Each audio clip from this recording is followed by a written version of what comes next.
మేమందరం కలిస్తే ఎంతమంది? 119 మంది ఎమ్మెల్యేలు, 17 మంది ఎంపీలు, 40 మంది ఎమ్మెల్సీలు. ఇంతే కదా మేము అందరం కలిసి ఉద్యోగస్తులము. ఎంత అయినరు? 200 కూడా కాలే. కానీ రాష్ట్రాన్ని నడిపేది 10.5 లక్షల మంది ప్రభుత్వ ఉద్యోగస్తులు. మేము 200 మంది లోపలనే ఉండే మేమే ఈ ప్రభుత్వాన్ని నడపలేము.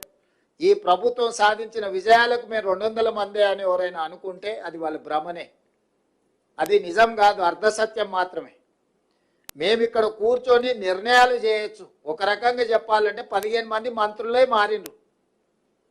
మిగతా శాసనసభ్యులు అవతలలో యువతలలో, మిగతా ఎమ్మెల్సీలు అవతలలో యువతలలో, మిగతా ఎంపీలు అవతలలో యువతలలో వాళ్ళే ఉన్నారు.